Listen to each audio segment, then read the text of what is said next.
तो दोस्तों मेरे पास यहाँ पर क्लास 10th के यहाँ पर मेरे पास सोशल साइंस का पेपर है, जिसमें आज आपसे पार्ट 1 में 12 क्वेश्चन पूछे गए थे और पार्ट 2 में आपसे 40 क्वेश्चन आपसे पूछे गए थे।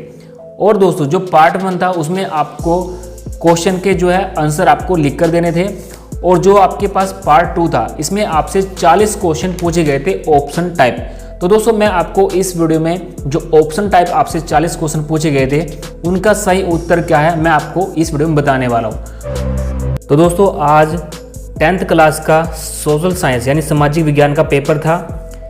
इसमें आपसे पार्ट 1 यानी भाग 1 और भाग 2 पार्ट 2 यानी आपसे ये आपको दिए गए थे पेपर क्वेश्चन में। सबसे पहले भाग 1 में आपसे 12 प्रश्न पूछे गए थे और भाग 2 में आपसे 40 प्रश्न पूछे गए थे। जो ये 40 प्रश्न हैं आपके ऑप्शन टाइप आए थे। जो ये 12 प्रश्न हैं ये आपके बड़े प्रश्न छोटे प्रश्न आए थे, जिसमें आपको उत्तर लिखना था। सबसे पहले मेरे पास जो है सेट बी है, मैंने आपको वीडियो में बता दिया है, और पेपर का जो कोड नंबर है वो है 5507। सबसे पहले हम भाग 2 करने वाले हैं यानी कि पार्ट 2। आपको मैं ऑप्शन टाइप आंसर आपको बताने वाला हूँ।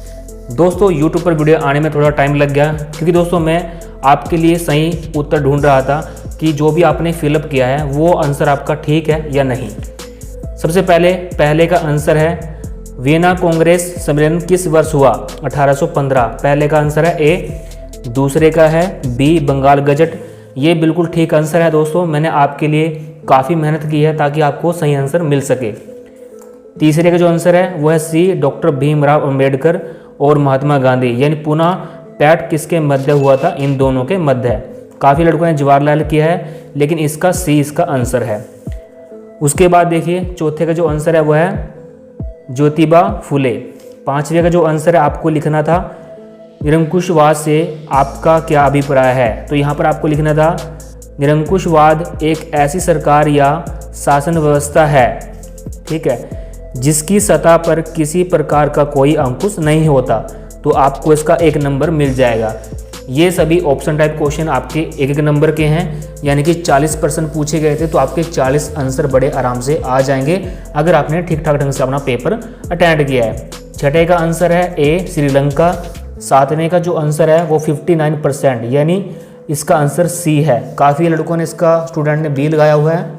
उसके बाद 8वें का जो सही आंसर है वो है बी आध्यात्मिकारिक भाषा, यानी अनुच्छेद 343 के तहत देवनागरी लिपि में से लिखी गई है।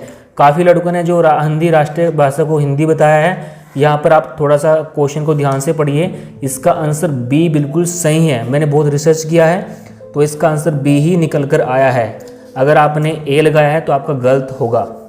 उसके बाद 9वें का जो ऑप्शन है वो है डी कृषि। 10वें का जो आंसर है वो है विधानसभा डी। उसके बाद 11वें का जो आंसर है 1980, यानी ए भारतीय जनता पार्टी की स्थापना कब हुई? 1980। उसके बाद 12वें का है महाराष्ट्र शिवसेना किस राज्य का राजनीतिक दल है? सी इसका आंसर है। उसके बाद 13वें का दोस्तों मैंने यहाँ पर नहीं किया, क्योंकि दोस्तों इस क्वेश्चन का जो आंसर है वो मिल नहीं रहा है।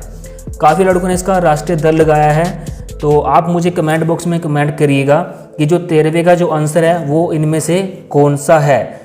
जो भी इंटेलिजेंट स्टूडेंट है वो प्लीज़ कमेंट जरूर करना। उसके बाद 14वें का आंसर है सी जनता। 15वें का आंसर है दल बदल, यानी एक दल को छोड़कर दूसरे दल में चले जाने को क्या कहते हैं? दल बदल। इसका सी आंसर करेक्ट है। उसके बाद 16वें का जो आंसर है वो है सत्य। उसके बाद 17वें का जो आंसर है वो है राजनीतिक दल। 18वें का जो उत्तर है वो है आंसर 5 वर्ष। छठे का जो यहाँ पर आपको लिखना था, तो यहाँ पर पूछा गया गृह युद्ध का क्या अर्थ है?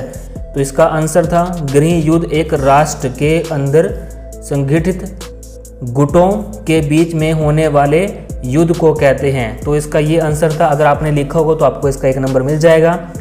उसके बाद यहाँ पर पूछा गया है कि ग्राम पंचायत 20वां क्वेश्चन, ग्राम पंचायत के सदस्य बनने के लिए कितनी आयु कम से कम कितनी होनी चाहिए? कम से कम 18, और उससे अधिक भी हो सकती है। उसके बाद 21वें क्वेश्चन का जो आंसर है आपके भूगोल चल चुका है, उसका ए है। उसके बाद 22वें का जो आंसर है वो है जलोढ़ मिट्टी, यानी कि उत्तीर्ण मैदान किस प्रकार की मृदा पाई जाती है? जलोढ़ मिट्टी बी। उसके बाद 23 का जो आंसर है वह है 43% डी। उसके बाद 24वें का आंसर है ए हिमाचल प्रदेश। 25वें का आंसर दोस्तों मैंने नहीं किया। अगर आपको इसका सही उत्तर पता है तो आप मुझे कमेंट बॉक्स में कमेंट करना कि 25वें का ए है, सी है, बी है, डी है। 26 का जो आंसर है वह कलकत्ता। 27 का जो आंसर है डी पश्चिम घाट। 28 का जो आंसर है वह है कृषि आधारित उद्योग ए। उसके बाद 29 का जो आंसर है वह है सी 1960। उसके बाद 30 का जो आंसर है वह मुंबई। उसके बाद 31 का जो आंसर है वह जल परिवहन। उसके बाद 32 का जो आंसर है वह झूम कृषि। उसके बाद यहाँ पर है 33वें का जो आंसर है पाइपलाइन, खालिस्तान में पाइपलाइन आएगा। 34वें का जो आंसर है यहाँ पर पूछा गया है हरित क्रांति का क्या अर्थ है। हरित क्रांति का अर्थ है आपका 1 नंबर का है, आपको यहाँ पर लिखना था एक लाइन में, खेती करना और फसल उपज बढ़ाना, ये इसका अर्थ है। 35वें का जो यहाँ पर उत्तर है वो है कि आधारभूत उद्योग को परिभाषित करें। आधारभूत का मतलब होता है जिनकी निर्मित सामान दूसरे उद्योगों के आधार पर होता है, उसे हम आधारभूत उद्योग कहते हैं। उसके बाद लास्ट पेज 36 का यहाँ पर जो आंसर है वह डी तकनीक। उसके बाद 37 का जो आंसर है वह 149 यानी सी। 38 का जो आंसर है वो दोस्तों मैंने यहाँ पर नहीं किया, शायद इसका जो है प्राथमिक है। अगर आपको इसका सही उत्तर पता है तो मुझे कमेंट बॉक्स में कमेंट करके बताइएगा।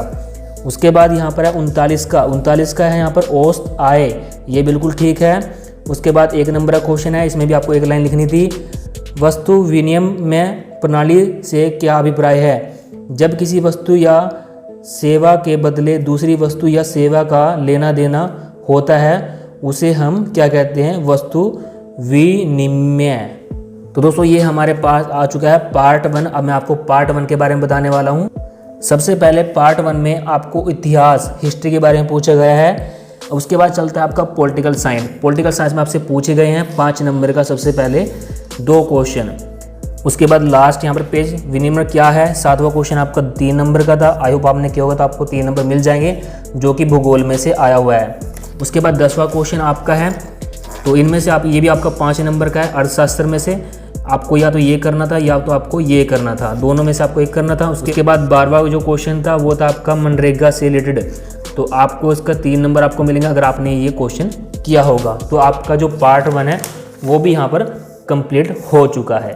दोस्तों आशा करता हूँ जितने भी क्वेश्चन मैंने आपको बताए हैं वो सभी सही हैं और आपके भी वो सही होंगे अगर आपने जो भी यहाँ पर टिक मार्क लगाया था पेपर के टाइम में। और दोस्तों मेरे पास सेट बी था जो कि मैंने आपको पहले ही बता चुका हूँ, सेट बी था मेरे पास और ये इसके आंसर हैं। और यहाँ पर 2 से 3 क्वेश्चन रह चुके थे जो कि मैंने आपसे बोला है कि अगर आप एक इंटेलिजेंट स्टूडेंट हो तो आप उसका आंसर कमेंट बॉक्स में जरूर कमेंट करना।